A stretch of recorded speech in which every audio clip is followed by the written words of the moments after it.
In this free safety video, we will learn about logging safety and the procedures for a safe working environment. The Logging Safety Program establishes safety practices, means, methods, and operations for all types of logging, regardless of the end use of the wood. These types of logging include, but are not limited to, pulpwood and timber harvesting and the logging of sawlogs, veneer bolts, poles, pilings, and other forest products. All employees, including supervisors, must receive free training. It is important that training be provided as soon as possible to current and new employees, before the initial assignment for each new employee.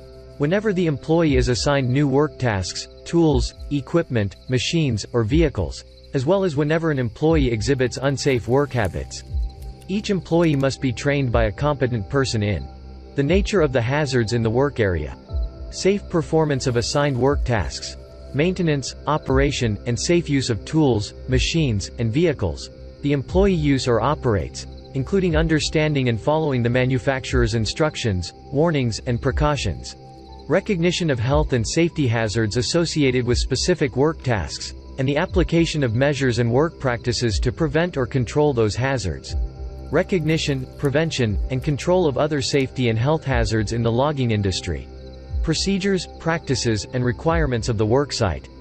All new employees must work under the supervision of an experienced employee, until the employee demonstrates their ability to safely perform their new duties independently. Compliance must be verified by preparing a written certification, a record containing the name or other identities of the employee trained, the dates of the training, and the signature of the person who conducted the activity or the employer's signature. Personal protective equipment, PPE. The company must provide fire extinguishers, first aid kits, and personal protective equipment, PPE, at no cost to all employees exposed to logging hazards. PPE must be inspected before initial use during each work shift. Defects or damage must be repaired, or the unserviceable PPE must be replaced before work. The following PPE must be used under all applicable conditions. Hand protection provides adequate protection from puncture wounds, cuts, and lacerations.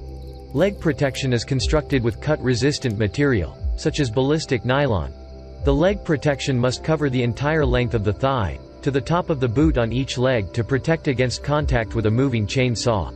Foot protection, such as heavy-duty waterproof logging boots or water repellent, covers and supports the ankle. For each employee who operates a chainsaw, foot protection must be constructed of cut-resistant material to protect against contact with a running chainsaw.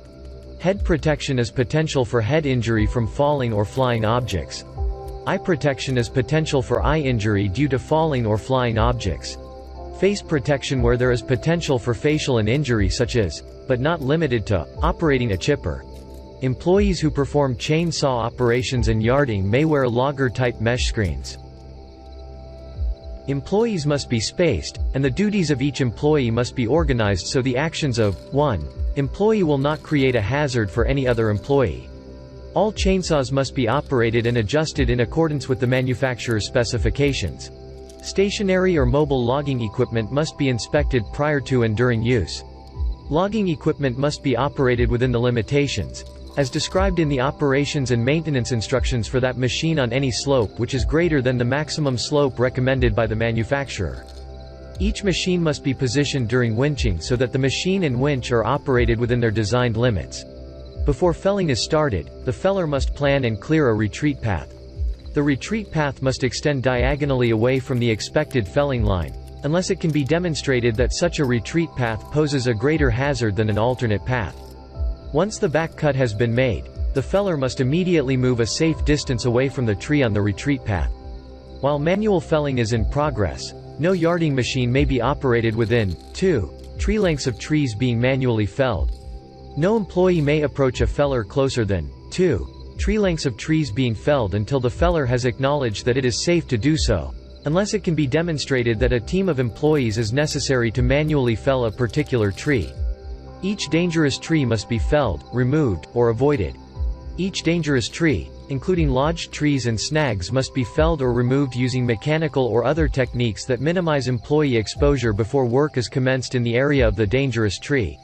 If the dangerous tree is not felled or removed, it must be marked, and no work may be conducted within 2 tree lengths of the dangerous tree unless it can be demonstrated that a shorter distance will not create a hazard for an employee. Each tractor, skidder, swing yarder, log stacker, log loader, and mechanical felling device, such as tree shears or feller buncher, must be equipped with falling object protective structure, FOPS, and/or rollover protective structure, ROPS, and must be tested, installed, and maintained in serviceable condition. Work areas must be assigned so that trees cannot fall into an adjacent occupied work area. The distance between adjacent occupied work areas must be at least 2 tree lengths of the trees being felled. A distance of greater than 2 tree lengths must be maintained between adjacent occupied work areas on any slope where rolling or sliding of trees or logs is reasonably foreseeable. The distance between adjacent occupied work areas must reflect the degree of slope, the density of the growth, the height of the trees, the soil structure, and other hazards reasonably anticipated at that worksite. Thanks for watching this free safety video, Logging Safety, which discussed and explained safety precautions and procedures.